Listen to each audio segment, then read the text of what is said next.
show. Let's just not. Let's just ignore that game. Call it a win. Go ahead and pull up the patch notes here.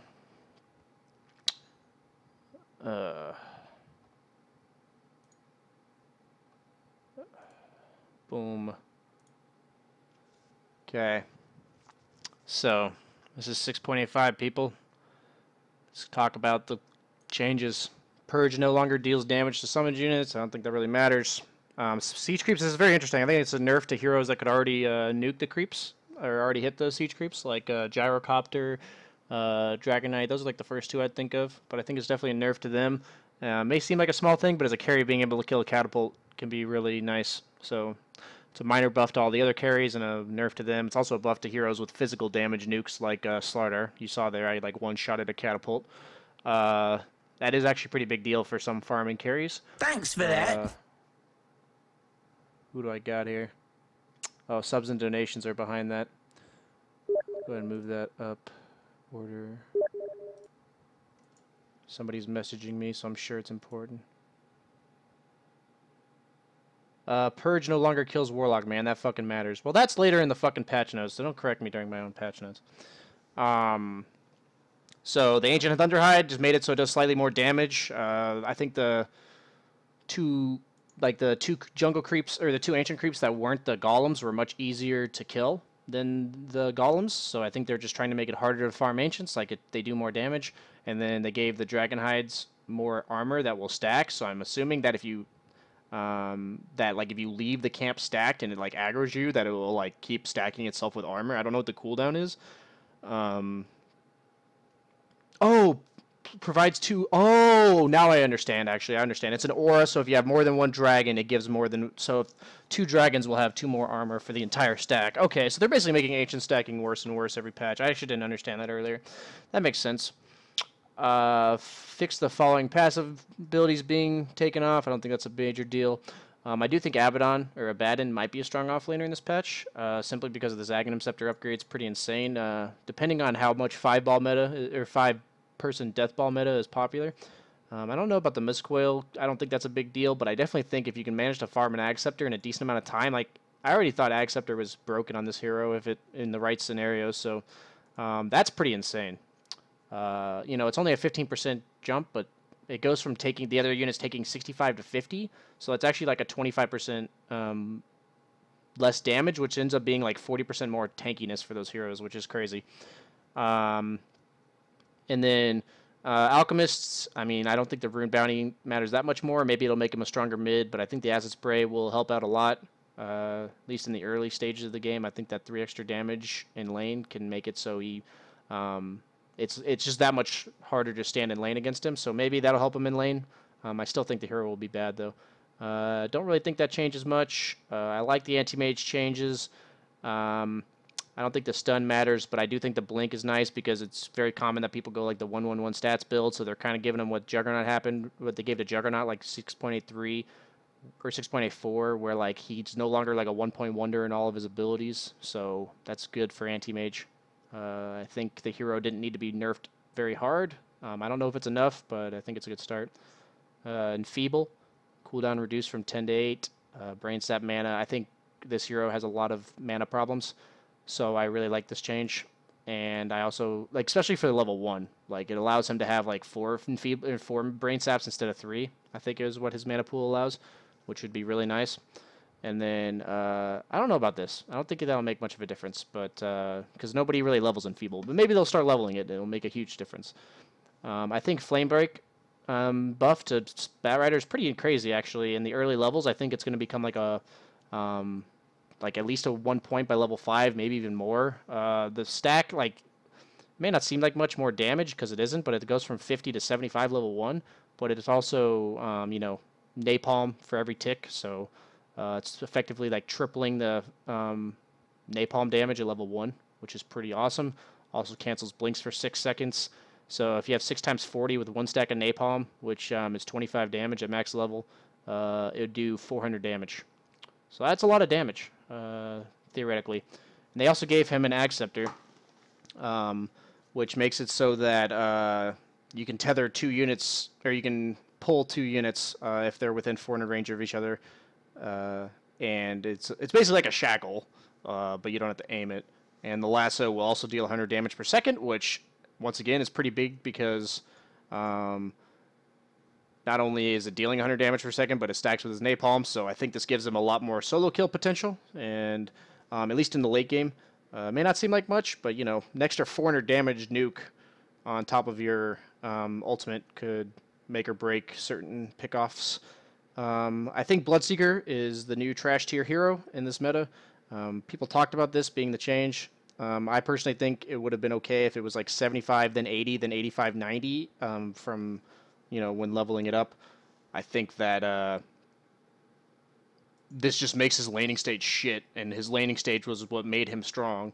Like, the hero's not all that great, but the fact that in the lane, like, he would always have bonus damage, even if he just hit you once, that extra, like, 20 damage in lane was massive, and I think that this will almost negate that. So I think the hero's going to be really bad. Maybe I'm wrong, but, like, I didn't think he was, like, I thought he was OP back in, like, June, but then I think people learned how to deal with him, and now I think he isn't even that great before these nerfs, and I think now he's really bad, especially with the Blood Rage heal reduced. There's no upside to that at all. Bounty Hunter, I like the changes. Makes it so you can only see the target, kind of like Bloodthirst, or Bloodseeker's Thirst, where you can only see the target. You can't actually see what's around them. I think that's a solid nerf. I don't know if it'll kill the hero. They also nerfed this, but I mean, that's not that much gold. I think the hero will still be okay, but this will nerf him late game. I don't think it'll be that big of a deal early to mid game, but late game I think that's a pretty big deal. Not being able to see around the hero. Because like one track kind of became snowballing, like when you're pushing high ground, if you got one track off, you could like always track one of the other allies as well and keep tracks constantly up, but now that can't be the case. You can only like keep tracking the same person, so I think that'll be a pretty significant nerf in the late game, and I think that hero already fell off. And then, so basically they buffed Brewmaster's Split, made it so his Purge is, or Dispel is much bigger. I mean, like, that went from fucking small circle on your screen to almost, half the screen, which is pretty significant. But the ability I don't think is that great. I've never fully understood that ability, so maybe that'll make him better. And the Boulder still does very little damage, so I don't know how big of a deal this is. I think Brewmaster will still be bad, but maybe it'll make him a niche 4th or 5th pick. He's never really getting picked at all right now. Bristleback Quill Spray, damage threshold reduced from 250 to 230. When I look at this, I think of the fact that it makes it so that every times you would have quilled 11 times, now you're going to quill 12 times in regards to giving him more. I mean, I think it's okay. I think it's obviously a nice buff, but I don't know how much of a difference it'll make. Return strength as bonus damage increased. I don't think return's a very strong ability, and I don't think the hero really scales that well, because in the late game, like, usually is when you level return, and by that time carries already have enough armor and like lifesteal or tank ability to not really care about the return damage, and then supports aren't really auto attacking you, so I doubt this makes any difference, but maybe. Like, I always say maybes. I think Chaos Knight has one of the coolest changes. It makes it so that his crit does slightly less damage, but whenever he crits you, him or his illusions, it will reduce the target's armor by 5 for 8 seconds. I think that makes his crit a solid level or 1-point wonder, at least for the early levels. When you do crit, you just get a random 5 armor reduction that could make or break the difference between a kill. And anybody who's dealt with a late game CK, he almost one-shots carries in the late game with enough items, so now he can maybe one-shot you earlier with less items because you have 5 less armor. So yeah, I think that's a sick buff. I don't know if it'll make enough of a difference to make the hero viable, but I think it's a good start. Basically made it so the first ability of Chen does a little bit more. Highly doubt that'll matter. Chen does have pretty serious mana problems, though, so this will maybe make it more viable to rush like mech over mana boots. Like, maybe you just need a wand instead of going arcane boots with this significant mana reduction, and also the cooldown reduction. So maybe this will make him a better ganker in the early game, because he'll be able to use this, like, I mean, that's level 1, that's twice as many uses instead of like what it was prior. So maybe that'll make him a better ganker. Slight buff to Clinks. I think Strafe's a pretty big deal, so every time they've buffed it like a billion times now. It used to be like 60, 50, 40, 30, like before this patch, so I think that he almost relies on Strafe at all points in the game for manning up, taking towers, so the lower the cooldown, the more you can use it for things like taking a tower when you know you're going to fight soon, just because the cooldown's lower. I mean, another buff to CM. I think the hero's already pretty solid, but you know, no problem with that. Don't think this will change much about the hero. I don't know if that gives him one less Ion Shell or something, but I think he'll be fine.